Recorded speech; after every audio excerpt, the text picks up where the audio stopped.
Oh, What's up, Mr. Puff? What's up, Monsieur Lowe? Puff and Lowe. Merci à Aimé Desrosiers de nous avoir un peu introduit comme ça. Non, non, c'est à saveur de framboise. À savoir la framboise. Comme ton thé. Oui, je bois. C'est comme si Aimé aurait fait pipi dedans ton... Ouais, soudainement, j'ai moins le goût de le boire. Mais il est encore fumant, je trouve ça super nice. Aujourd'hui, quelque chose, je vais vous parler d'un icône de notre jeunesse. On l'a tous connu dans différents films, puis on a tous trippé dessus, mais sans tripper dessus. Puis je vais vous parler pourquoi c'est un grand homme. Je vais vous parler de Rick Moranis. J'ai lu un article. J'ai lu un article sur lui récemment qui était super touchant. Puis quelque chose qui était peu connu. Je vais vous expliquer pourquoi aussi que c'était peu connu puis qu'on n'en a jamais parlé vraiment. Puis pourquoi maintenant on va en parler. Avec Bimo. Rick Moranis, s'il y a du monde qui ne le replace pas, c'est lui qui a joué le deuxième chien dans Ghostbusters, le deuxième chien de Zool, la deuxième clé, le voisin de la chicks. Là. Deuxième chien? Ouais. Ben tu sais, dans Ghostbusters, la fille devient un chien, c'est la clé. Je m'en suis vraiment dans Ghostbusters 1, ah ouais. C'est lui qui a joué le deuxième chien, le voisin chien. Tu sais, à un moment donné, il court dehors, puis il est comme il cogne dans les vitres d'un restaurant parce qu'il y a un gros chien qui court après. C'est lui qui a joué dans Honey, I Shrunk the Kids. Oui. Chérie, j'ai rapetissé les enfants. Oui. C'est lui qui jouait le père de la famille. Oui. Il a joué dans Little Shop of Horrors. J'ai de la misère à dire Horrors. La petite... On réussit un humain pour le fumer? C'est la petite maison des horreurs. Je sais pas c'est quoi en français. J'ai toujours écouté en anglais. Va sur IMDb, dude. C'est tout. Ouais. Va sur IMDb. Va le trouver. Il joue Dark Helmet dans Spaceballs. C'est comme son rôle. Iconique, là. Ouais. Lui qui joue le gros méchant. As-tu joué dans d'autres films de Mel Brooks ou c'est le seul? C'est le seul qui a joué. C'est le seul film de Mel Brooks. Il a joué dans aussi Parenthood en 1989, qui joue un film plus sérieux, là, mais c'est super bon. Il a joué Barney dans les Flintstones, le live action en 1994. C'est lui? Oui. Oui, Rick Moranis. Super cool. On dirait que je l'ai jamais reconnu en Rick. Il a joué dans Little Giants, qui était super bon. Ouais, j'écoutais ça quand j'étais petit, Little Giants. Il jouait encore une fois le père de la famille. Ouais. Plein de petits films comme ça. Là, j'ai encore scroll down, je suis dans le punch. Puis ce gars-là, du jour au lendemain, disparu d'Hollywood. C'est vrai? Fait plus de films. C'est un artifice des années 80. Ouais, 80-90. Fait plus de films, fait plus rien. Disparaît complètement, on n'en entend plus parler. En même temps, il n'y a jamais eu des rôles. Ben, c'était un comique, dans le fond. Ouais, mais il n'y a jamais eu des rôles de premier grand rôle. Non. Pour qu'on fasse comme hey, ce gars-là, c'est le futur. Puis c'est un petit père de famille. Il jouait toujours pas mal le même rôle, mais il était toujours excellent, super bon acteur. Puis il a disparu de la face de la planète. Pourquoi? Parce que ce gars-là a des enfants. Oui. Puis sa femme a eu un cancer. Puis sa femme est décédée du cancer. Fait que ce gars-là est devenu un stay-at-home dad, un père qui reste à la maison. Puis là, c'est pour ça que je vais te parler de lui. Je te parle de lui aujourd'hui, puis je vais te parler de cette situation-là. Parce que pour lui, il s'est carrément retiré de la vie médiatique. Puis il a dit, je ferai plus de films, je ne peux rien faire, je veux juste m'occuper de mes enfants. Puis là, il y a beaucoup de monde, back in the days, en 95-96, je crois, qui ont fait, mais man, c'est tellement un gros sacrifice que tu fais. Tu quittes tout ce monde-là pour aller t'occuper de tes enfants et être un stay-at-home dad. Puis lui, ça a toujours été le même discours qu'il a eu, c'est je fais pas un sacrifice, au contraire, je lâche ma job pour m'occuper de mes enfants puis de ma famille. C'est tellement pas un sacrifice, au contraire, c'est une très belle chose, puis je le fais volontairement puis sans regret. C'est quelque chose de très rare dans ce monde-là. Ouais, mais il y a beaucoup de monde qui fait ah non, tu fais des gros sacrifices puis le kit. Puis lui, il s'est toujours un peu battu contre ça, l'idée que c'était quelque chose de négatif qu'il perdait. Puis il a toujours dit non, mais c'est super positif. Puis là, récemment, ses enfants s'en viennent un petit peu plus vieux, un petit peu plus âge à partir de la maison, je pourrais dire indépendant. Puis là, il commence à repenser à peut-être revenir dans le monde des acteurs. Ça ferait du bien à nos yeux, hein, j'ai l'impression. Avec Ghostbusters, avec quelques films qui vont sortir, il y a peut-être place à ce qu'il commence à reprendre certains rôles. Puis il pourrait jouer le même rôle qu'il a joué dans Ghostbusters. Parce que le nouveau Ghostbusters, le reboot, t'as raison. Il paraît que c'est pas un reboot.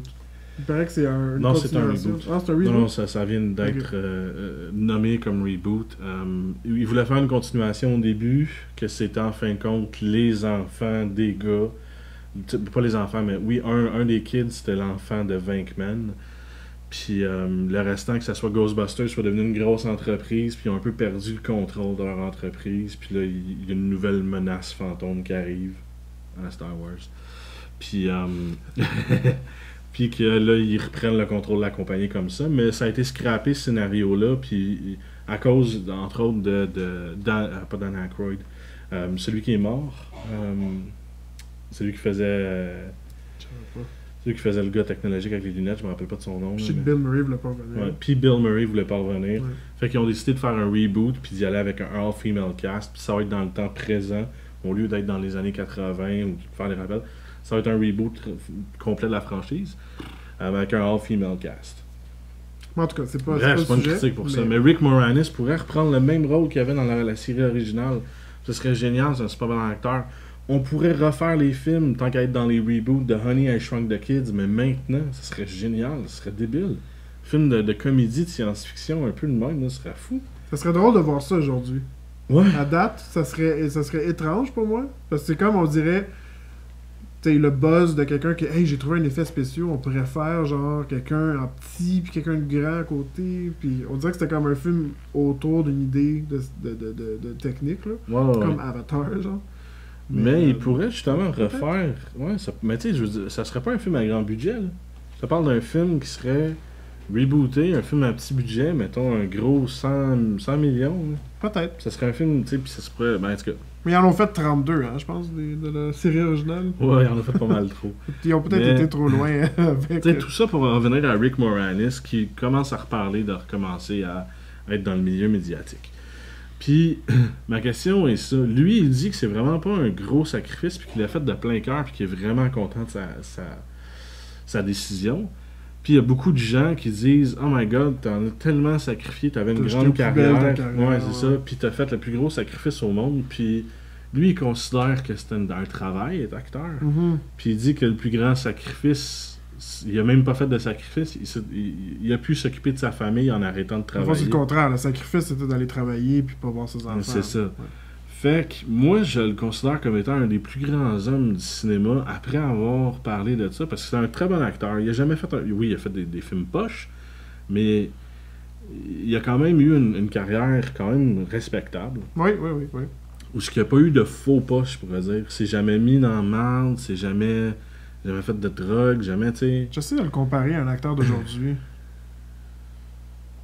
Moi, je le vois un peu... c'est parce qu'il n'y a pas des acteurs de gros plans. Moi, je le vois un peu comme Jonah Hill, qui a fait des drôles très comiques, c'est un acteur quand même sérieux, mais qu'on n'est pas... c'est un acteur dramatique. Non, c'est un acteur comique qui remplit sa mission puis qui fait très bien. C'est comme si Jonah Hill aurait des enfants puis dirait « Moi, j'arrête de travailler puis je m'occupe de mes enfants. Mm-hmm. On dirait « Waouh, non, tu scrapes une grosse carrière puis tu mets une grosse carrière aux poubelles. » Non. Fait que moi, je te demande cette question-là. C'est vraiment un sacrifice? C'est une critique de notre société de voir qu'il y a beaucoup de gens qui pensent que la famille vient après le succès, le fame and glory, la gloire, l'argent puis tout ça. La famille vient au second plan. Parce que moi, c'est ça que j'entends. Il y a beaucoup de monde qui disent que la famille, c'est secondaire, puis que c'est sa carrière, puis qu'il a tout sacrifié. Puis lui, il a le discours à l'opposé. Moi, je trouve qu'il a raison de dire ça, mais est-ce que, selon toi... Mais je pense que c'est une question difficile, tu sais. Parce que si tu parles en niveau d'ambition, ça aurait-tu été possible d'être un bon père puis de continuer à travailler? Oui. Oui, mais il y a beaucoup d'acteurs, au contraire, qui font beaucoup de jobs puis qui sont des pères un peu négligents. Oui, c'est ça, exact. Mais, tu sais, si tu te penses vraiment, ça aurait-tu été possible de faire les deux? Oui. Je pense que ça aurait été possible. Tom Hanks l'a prouvé. Je pense qu'il y en a plusieurs, je sais pas, mais aussi, oui, c'est une critique sur notre société dans le sens que on en parlait un peu dans le Geek Show, il y a un petit bout sur Todd McFarlane. Le succès, c'est quoi, tu sais? Il a fait plusieurs films, probablement beaucoup d'argent. Il était dans toutes les... Puis je pense que c'est pas dans les salles de cinéma, mais dans les cinéparcs. Tu sais, là. On dirait que ses films à lui, c'est des films de cinéparcs. Totalement. Les films de famille, ouais. Ouais, c'est ça. Il était dans des cinéparcs all over the place, partout en Amérique du Nord, probablement dans le monde. Ça, c'est du succès en tant que tel. Si quelqu'un est ambitieux assez pour dire c'est pas assez pour moi, je veux dire, c'est un choix personnel, mais je pense pas que personne devrait décider pour quelqu'un ou bien comme diriger les actions de quelqu'un vers je pense que le gars il est pas assez ambitieux ou bien il fait un sacrifice pour tourner avec ses enfants. Je pense que c'est normal ce que ça doit créer comme endroit vacant que de perdre sa mère, surtout quand ton père est tout le temps parti en train de faire des films. C'est sûr que c'est un bon move. Puis tu vois qu'il joue tous des films de père idéal. Ouais, c'est ça, exact. C'est comme il n'y a rien de plus respectable que ça. Ouais. Ça me fait penser un peu à Jennifer Connelly, qui a fait peu de films, une très bonne actrice. Ouais. Puis qu'elle était comme, non, prochains 4 ans, je m'en vais à l'université puis je fais ma maîtrise. Fait que, sorry, je fais pas de film. Qui fait penser à Emma Watson aussi, qui a fait, non, je prends un break de Harry Potter puis je fais pas d'autres films. Je finis mon université, c'est ça ma priorité. Genre. Ouais, c'est comme des gens qui comprennent aussi c'est qu'est-ce qui est une valeur là, dans ta vie. Là. Non, mais aussi qu'est-ce qui peut s'envoler vite, puis qu'est-ce qui est vrai. Ouais. Puis je pense que le cinéma, l'entertainment, le succès, c'est quelque chose de tellement... c'est quoi le mot que je cherche? Éphémère, tu sais. Ouais. Ça peut... C'est même pas toi qui décides. T'sais, autant que tu peux être ambitieux, parce que on a la preuve de plein de gens vraiment ambitieux qui travaillent fort toute leur vie puis qui n'ont pas de succès espéré. Mais ça veut pas dire que c'est pas bon, ça veut rien dire de ça. Ça veut juste dire qu'ils sont pas là au bon moment. Puis Moranis, s'il aurait choisi de comme... On est jeune encore. Ouais. Mais Moranis, s'il aurait choisi de finalement continuer sa carrière, peut-être que ça aurait piqué du nez, puis ça aurait été un mauvais choix. Là, il a fait un choix proche du cœur, puis c'est hautement respectable. Moi, je te parle plus loin. Ça en dit beaucoup sur notre société où ce qu'on prime. Tu sais, parce que moi, le choix de Rick Moranis, je le comprends totalement, puis même que je l'appuie à 100 000 Mais ce que je comprends pas, puis la grosse critique que moi, ça me donne, c'est qu'il y a beaucoup de gens qui évaluent la fame and glory, la gloire, puis la popularité au-dessus d'un bien-être familial ou d'un bien-être... Tu sais, il aurait pu faire plein de films et continuer à faire plein d'argent, mais il a décidé justement d'être bien dans sa vie, puis d'être bien dans toutes les facettes de sa vie. Puis il a sacrifié sa carrière, même pas sa carrière, sa popularité, puis sa gloire au grand écran pour prendre soin de sa famille. Mais il y a beaucoup de gens qui le pointent du doigt et qui font « il a fait le mauvais move ». Puis c'est ça, moi j'en retire une grosse critique que, my God, il y a beaucoup de gens qui considèrent que c'est ça le succès, faire beaucoup d'argent puis d'être reconnu des autres. Oui. Ben ça, c'est l'ignorance, je pense, de la personne moyenne. Premièrement, le succès, ça arrive à quoi? 0,0001% de la population, là, si on est franc avec nous-mêmes. Le grand succès, ouais. Le succès, ça arrive pas à personne. Donc, on se personnifie dans la vie des stars, puis on décide qu'est-ce qui serait bien pour eux, puis on les juge, mais on voit juste comme une personne à l'écran. On catch pas, premièrement, tout le travail derrière faire un film, tout le sacrifice derrière faire un film. Ça me fait penser un petit peu aux gens dans la restauration. C'est peut-être un weird, là, vous allez pas voir le lien tout de suite, mais quand t'es un chef, là, tu vois pas ta famille jamais. Tu travailles tout le temps. À l'heure du souper, tu travailles. En soirée, tu travailles. Tu travailles tout le temps. Au déjeuner, tu fais le déjeuner, tu travailles. T'es jamais là. Tu sacrifies beaucoup, tu sais, pour être là, comme la plupart des gens qui font le cinéma, comme la plupart des gens dans le monde du entertainment. Tu sais, t'es autant l'acteur, c'est ça qui est fucked up aussi, c'est que nous autres, on met ça sur la tête des acteurs de dire sois ambitieux, mais comme le producteur ou le directeur ou réalisateur en français, excusez, ou l'assistant du réalisateur ou le gars qui est vraiment un bon directeur photo, eux autres travaillent autant que les acteurs, les sont sur le même set.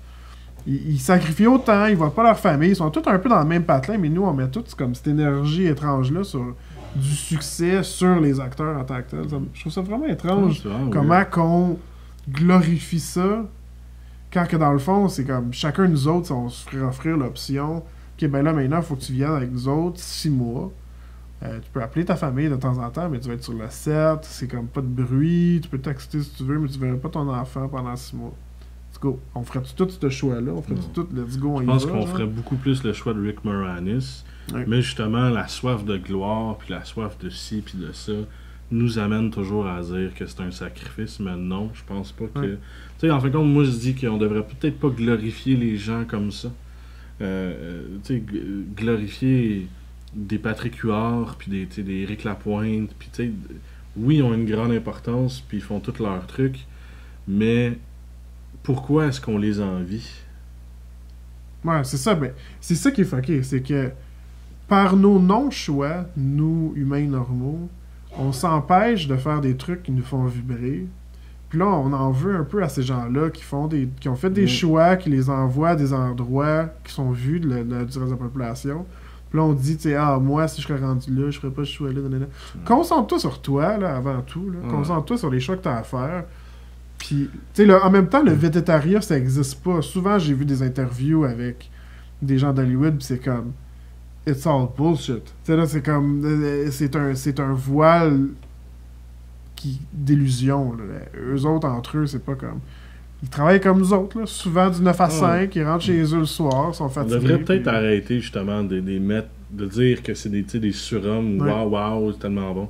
C'est du monde qui ont un travail comme tout le monde, qui sont surpayés à cause du végétariat. Puis je comprends pas pourquoi qu'ils sont... Moi, j'ai de la misère à comprendre ça. Le Star Crush puis des affaires, j'ai bien de la misère à comprendre ça. Moi, je suis Star Crush un peu, je sais pas pourquoi. Ben, je dis tout ça, puis là, moi, je suis Star Crush. Tu sais, à un moment donné, on était allé au Comic-Con, puis il y avait Starbuck de Battlestar Galactica. Puis Monsieur Fugère ne voulait pas y aller. Oh non, mais c'est sûr, si ça me regarde dans les yeux, je vais me fondre à terre. J'étais comme, non, ils vont, on la rencontre. J'étais trop gêné, j'étais pas capable. Ouais.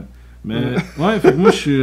en fait, comme Rick Moranis a fait un très bon choix, puis là, il va revenir. Puis je voulais parler de lui, justement, parce que moi, je trouve ça un peu idiot de dire qu'il a fait un mauvais choix, puis je critique beaucoup les gens dans cet article. Il y a le mot sacrifice qui m'énerve en est. Ouais, ben moi, c'est ça. L'article, c'était justement qu'il a fait une mauvaise décision, puis l'article se prônait là-dessus. Puis moi, j'ai été un peu révolté de lire ça. Ouais. Puis là, je me dis, my God, c'est quoi? On est rendu où comme société quand on dit que passer moins de temps que ta famille, ça aurait été le meilleur choix? Mais c'est quoi un sacrifice? Premièrement, si on est pour juger les gens juste pour le fun, là, je comprends qu'on fait tout ça un peu. C'est pas des sacrifices, c'est des choix. Okay? Donner une connotation négative absolue à un choix, comme le mot sacrifice, moi, ça m'énerve profondément parce que tous les choix ont leur côté positif, tous les choix ont leur côté négatif. Déjà, d'avance, dire genre, il a sacrifié sa carrière, c'est dégueulasse. Moi, c'est comme... C'est un jugement tellement fondé dans la négativité. Là. Puis c'est ça qui m'énerve encore. Tu sais, là, premièrement, notre regard de ces titans que des acteurs, tu sais, là, ça révèle beaucoup sur comment que nous autres, on se sent petit, tu sais, dans notre vie. Puis c'est notre faute qu'on se sent petit. Les humains, faut qu'on... Si on veut se sentir aussi important que ces titans-là, genre, ou si on jalouse ces gens-là de par ils ont de l'air important, c'est peut-être parce que t'es pas bien dans ta peau, puis tu fais pas des choix pour te dire « Je suis bien ici présentement dans ma vie. » Dites-nous si on a tort, si on a raison. Rick Moranis, si tu fais un bon choix, un mauvais choix, puis peut-être ma coche, c'est quelqu'un qui dit qu'il a fait un mauvais choix. Arnaque! Puis dites-nous, c'est quoi votre film préféré de Rick Moranis? C'est-tu Little Shop of Horrors? C'est sûr, c'est Spaceballs. Spaceballs. C'est sûr, c'est Spaceballs. C'est quoi la tune quand l'alien sort? C'est quoi ça? Quand l'alien sort? Il sort du ventre, là, à la fin. Ah, hello my lady, hello my lady. C'est ça, merci.